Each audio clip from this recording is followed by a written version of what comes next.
Dusk always hit Tonopah, Nevada like a bruise, purple over the desert, wind scraping dust off abandoned mines and rattling the loose tin of a half-forgotten trailer park stitched to the edge of Highway 6. People there weren't mute by biology, they were mute by survival.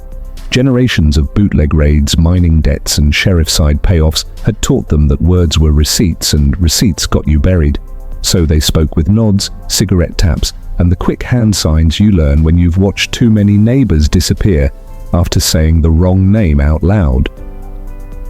In that settlement lived Eden Shaw, 19 and pregnant with no husband, no ring, and no story she'd admit.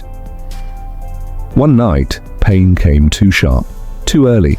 She crawled behind a shuttered roadhouse into a storage alcove where old crates and moth-eaten tarps hung like ghosts. She delivered alone on cold concrete, biting her sleeve to keep from making sound. When the baby arrived, it didn't cry, just stared, still and silent. And Eden's mind snapped into desert logic. Stillness means dead. Dead means no trouble. She wrapped him in a flour sack and pushed him into the darkest corner like a mistake she could hide from the world.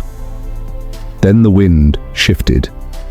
A thin cry rose anyway, small but cutting, and a couple of men by a barrel fire turned their heads, saw the sack, saw Eden standing there like a shadow, and did nothing, because in Tonopah, compassion made you visible, and judgment was pointless.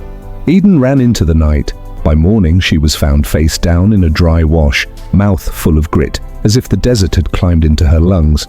No wounds, no marks, just a dead girl and a living child nobody claimed. The old women did the hand sign for bad water, even though there was no water for miles. The boy was raised with the same rules as everyone else. Stay quiet, stay useful, stay unmemorable. They called him Mason because it sounded like something solid, something you could lean on without asking questions. Mason grew up with a strange gift that didn't look like a gift. He could taste stories, not fantasies, truth trapped in the burn. When storms rolled down from the mountains and the air tasted like metal, he'd stand outside and breathe like he was listening with his tongue. And when he was old enough to steal a sip of the settlement's homemade Raxi, clear, brutal, made from whatever fruit could be coaxed into heat, he discovered something that made his stomach go cold. Each jar carried a memory print. A batch distilled in fear tasted sharp and thin. A batch made during a wake tasted sweet in a way that hurt. He couldn't explain it, but flavors spoke to him like confession. Years later, he escaped through work, taking a job at a tourist distillery outside Reno that sold authentic high-desert Raxi to bachelor parties and influencers.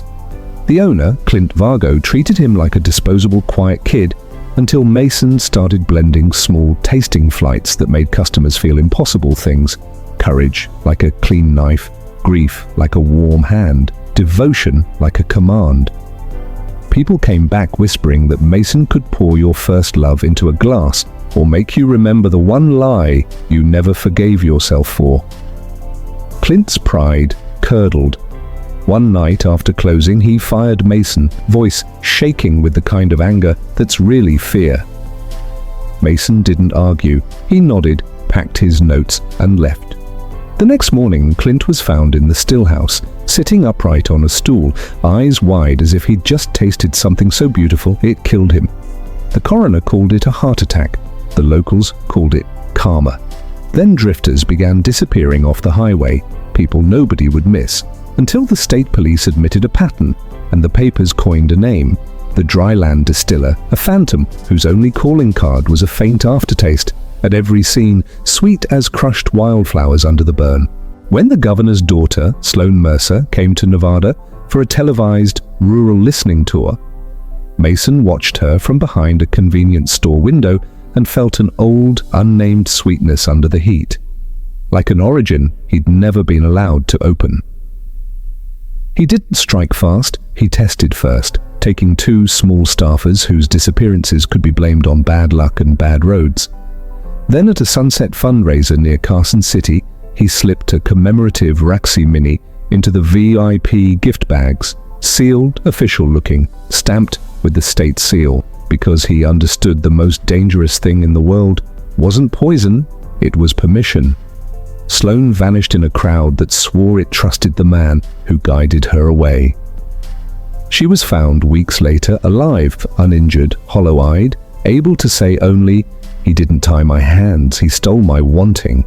Mason eventually surrendered on camera, carrying a velvet case with a single bottle in it like a relic, and the state rushed his execution into a public spectacle to prove Nevada still owned itself.